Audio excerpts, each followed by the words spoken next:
So a hypnogram and histogram basically is a picture. It's a snapshot of the entire sleep study. Okay, so this is just a quick reference of what happened throughout the night. Whether you're looking at this, from a sleep stage perspective, or you could also have a histogram or hypnogram based on position, but the horizontal line is your duration. So from hour 1 all the way to hour 6 or hour 8, depending on how long the sleep study is. So you're looking at it from a horizontal perspective. Okay, time is on our horizontal axis. Now, how you're looking at this is you have a line here. That means this first few minutes, okay, from lights out to this first few minutes, the patient was awake. Then all of a sudden, the patient went to, let's see where it stopped. It stops at N1 right here. And then the patient spent a very few moments here. And then the patient dropped down to N2, okay? A few moments there. Then the patient dropped to N3, spent a long time in N3, then went back to N2, went back to N1, and then experienced REM for the first time. Okay. Then after that first cycle of REM, went back to N1 for a short amount of time, back to N2 for a short amount of time, and then back to N3, which is odd. This is an abnormal, this is not a common thing. Typically, N2 is where you will see most of the patient most of the time. Okay. But here, look at this histogram or hypnogram. This is a very choppy sleep study. Won't you agree? A lot of movement, a lot of patient waking up. See how it goes all the way up here? Because this pattern on the top is when the patient wakes up, okay? So if you immediately, when you see a pattern like this, oh, this was a bad night. I bet you the tech was pretty busy. Versus you see a hypnogram or histogram like this pattern. This was a really good, nice, quiet, uninterrupted sleep. Okay? You look at this one, very choppy, very spiky. That means a lot of sleep-wake pattern. And then the N3, barely staying there for maybe 2 seconds or not even a minute. Just barely touches N3, then goes back to N2 or N1, then wake, right?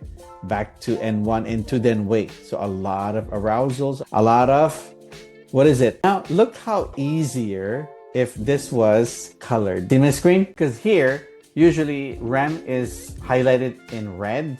So when you see, immediately you can count how many cycles of REM. 1, 2, 3, 4, 5 cycles of REM. That is impressive.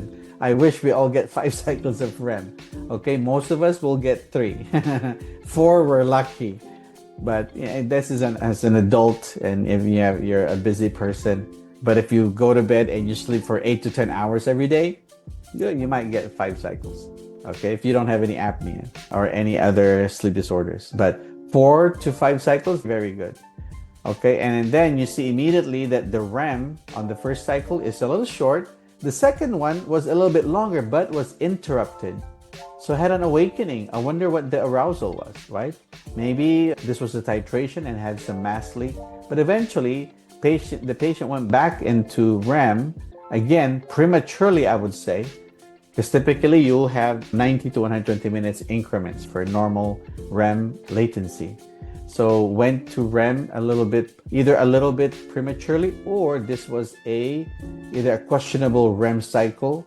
Sometimes the scoring can make a mistake, but I'm not saying this is what happened here. Could be. But then the fourth cycle is a prolonged REM here. So maybe if this was a CPAP titration, I would assume this could be the optimal pressure right here, if there was a pressure setting that you can see, or the optimal pressure is right here. There's just a little brief awakening here for this patient's REM. However, if you analyze the sleep study, the patient was awake for a very short time. Is this normal? Abnormal? Normal. Very short time of awakening. And then this patient went straight to N1 for a short amount of time, went straight to N2 for another short amount of time, and then got into N3 for a prolonged period.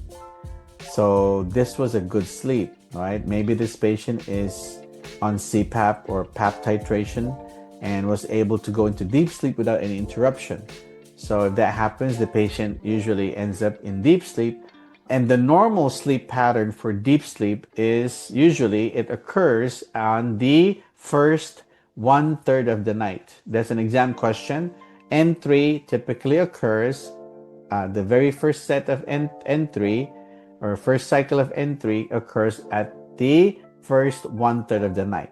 Remember that for your exam. And then the patient went to REM from N3. Very impressive. Back down to N2 for just a short amount of time, then back into N3. This is a very restorative, I would say, sleep study for the patient, and then back to REM again. And hardly does this patient get into N1.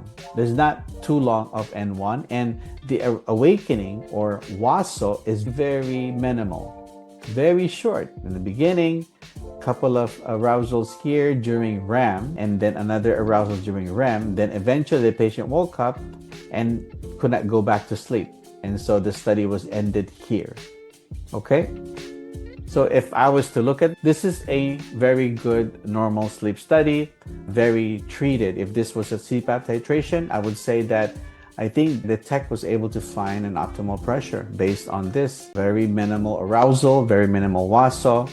N2 was decreased, so which means that it's abnormal when it comes to sleep staging or sleep architecture. Okay? So remember, this is a little abnormal for sleep architecture. N2 is supposed to be between 45 to 55%. And this is obviously very minimal. We don't have the numbers, so we don't know exactly what the percentage is. Now, any questions on this?